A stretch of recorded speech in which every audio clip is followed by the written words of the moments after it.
નમસ્કાર, મારું નામ કલ્પેશભાઈ મામજીભાઈ મહાલા, ઉત્તર બુનિયાદી વિદ્યાલય નારોલી. નારોલીમાં તારીખ 12મી નવેમ્બર 2000 દિવસે મારે અહીંયા આવવાનું થયું. નારોલી કેમ્પસમાં આવતાની સાથે સાંજના સમયે હું આવ્યો હતો. બધા જ સ્ટાફ મિત્રો જોડે મુલાકાત થઈ અને એ દિવસથી આજ દિન સુધી એટલે કે 30મી એપ્રિલ 2025 સુધી જે નારોલીમાં સમય ગાળ્યો છે એની વાતને કે એને યાદ કરીએ તો 2000માં જ્યારે મારે આવવાનું થયું ત્યારે અહીંનું વાતાવરણ, અહીંની જે સગવડોની વાત કરીએ તો પાણીની ખૂબ મુશ્કેલી હતી.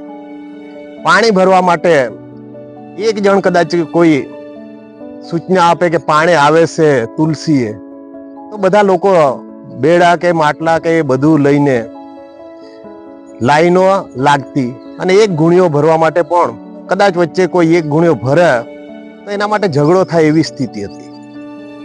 પણ જે વાતાવરણ નારોલી સ્કૂલનું, અહીંયા જે બધો જ સ્ટાફ અહીંયા જ રહેતો હોવાથી અહીંયા જે રહેવાની મજા, ગામમાં જે રીતે પોતાના પરિવાર સાથે રહેતા હોઈએ એ રીતે એકબીજાનો સાથ સહકાર, જેમાં એ ભૂતપૂર્વ આચાર્ય શ્રી વાઘેલા સાહેબ, એમનો જે પ્રેમભાવ, એમના કુટુંબ કે ધરમસિંહભાઈનું કુટુંબ, જેડી સાહેબનું કુટુંબ હોય કે સમગ્ર જે કાળુભાઈ કે સમગ્ર પરિવાર એકબીજાના પોતાના જ પરિવાર ગણીને બધા જોડે હળી મળીને રહેવાનું થયું.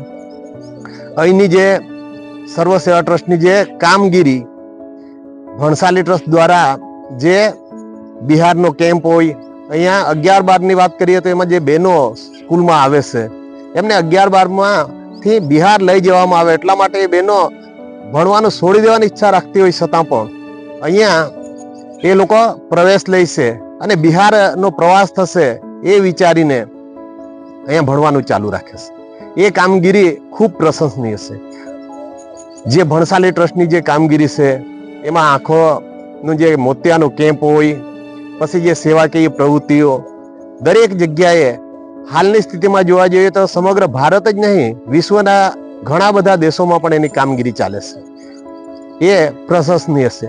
અહીંયા જે સ્કૂલમાં સમગ્ર સ્ટાફ અને જે વાતાવરણ, વિદ્યાર્થીનો જે પ્રેમભાવ, જે વિદ્યાર્થીઓ અહીંયા કોઈ પણ જગ્યાએ ગમે ત્યાં મળ્યા તો એ લોકો પગે લાગતા હોય, પછી એ જે પ્રેમથી વાતો કરતા હોય, એમના જે હસતા ચહેરાઓ, અહીંથી જે અમે 12 જણ પોતાના વતનમાં જઈ રહ્યા છીએ, એ વતનમાં જવાનું મુખ્ય ઉદ્દેશ્ય પોતાની સામાજિક જવાબદારી, કુટુંબ સાથે કે માતા પિતાની ઉંમરના લીધે એમને કોઈ સેવાની જરૂર હોય.